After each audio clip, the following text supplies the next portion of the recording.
नमस्कार। अनुपम न्यूज आपको जेठवन एकादशी की हार्दिक शुभकामनाएं देता है। आइए हम जानते हैं जेठवन एकादशी कब और क्यों मनाया जाता है। इसकी पौराणिक कथाएं भी विस्तार पूर्वक बताते हैं। शुरू करते हैं। हर वर्ष कार्तिक मास के शुक्ल पक्ष की एकादशी तिथि को जेठवन एकादशी व्रत रखा जाता है। हिंदू धर्म में इसे प्रबोधनी एकादशी, देवोत्थान एकादशी, देवउठनी ग्यारस के नाम से भी जाना जाता है। यह व्रत भगवान विष्णु के 4 महीने बाद योग निद्रा से उठने के उपलक्ष्य में रखा जाता है। इस दिन भगवान श्री विष्णु की विशेष पूजा की जाती है और उनसे परिवार के कल्याण की प्रार्थना की जाती है। इस वर्ष यह व्रत 4 नवंबर 2022 दिन शुक्रवार के दिन रखा जाएगा। देवउठनी एकादशी के दिन से सभी मांगलिक कार्य शुरू हो जाते हैं। हिंदू शास्त्रों में भी इस दिन को बहुत महत्वपूर्ण माना गया है। इस दिन भगवान विष्णु विशेष पूजा के साथ इस व्रत का भी पाठ किया जाता है। आइए जानते हैं देवउठनी एकादशी व्रत कथा, जिसका पाठ करने से यह व्रत फल हो जाता है। आइए आपको अनुपम न्यूज बता रहा है जेठवन एकादशी का महत्व क्या है। शुरू करते हैं। धर्मराज युधिष्ठिर कहने लगे कि हे भगवान, मैंने कार्तिक कृष्ण एकादशी अर्थात रमा एकादशी का सविस्तार वर्णन सुना। आप कृपा करके मुझे कार्तिक माह के शुक्ल पक्ष की एकादशी के विषय में भी बताइए। इस एकादशी का क्या नाम है और इसका व्रत का क्या विधान है, इसकी विधि क्या है, इसका व्रत करने से किस फल की प्राप्ति होती है। कृपया यह मुझे विस्तृत पूर्वक बताइए। भगवान श्री कृष्ण बोले, कार्तिक माह के शुक्ल पक्ष में तुलसी विवाह के दिन आने वाले इस एकादशी को विष्णु प्रबोधनी एकादशी, देव प्रबोधनी एकादशी, देवोत्थान एवं देव उदय एकादशी तथा कार्तिक शुक्ल एकादशी भी कहा जाता है। यह बड़े बड़े पापों को नाश करने वाली है। इसका महात्म्य मैं तुमसे कहता हूँ, ध्यान पूर्वक सुनो। तो आइए आपको अनुपम न्यूज बता रहा है देवोत्थान या जेठवन एकादशी की व्रत की कथा। सुनिए। एक राजा के राज्य में सभी लोग एकादशी का व्रत रखते थे।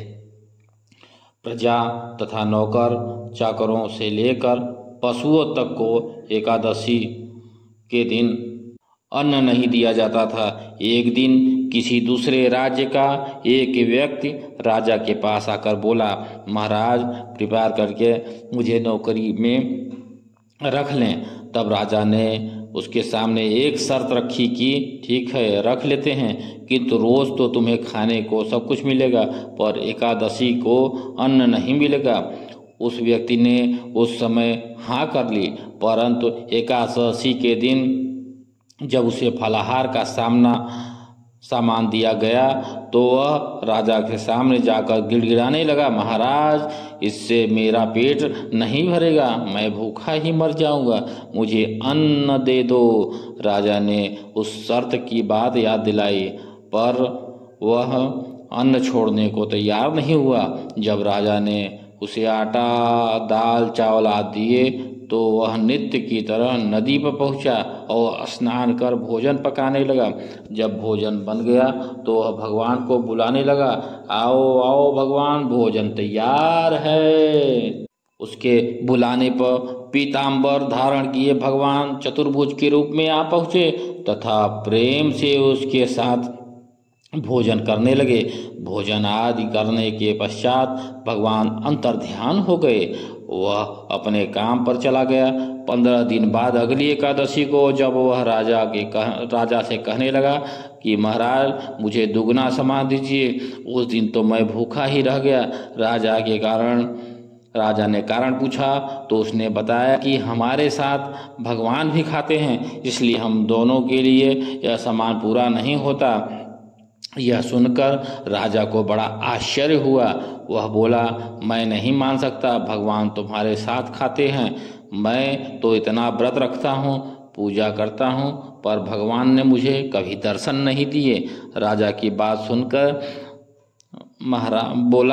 महाराज यदि विश्वास न हो तो साथ चलकर देख लें। राजा एक पेड़ के पीछे छिपकर बैठ गया। उस व्यक्ति ने भोजन बनाया तथा भगवान को शाम तक पुकारता रहा, परंतु भगवान न आए। अंत में उसने कहा, हे भगवान, यदि आप नहीं आए तो मैं नदी में कूदकर प्राण त्याग दूंगा। लेकिन भगवान नहीं आए। तब वह प्राण त्यागने के उद्देश्य से नदी की तरफ बढ़ा।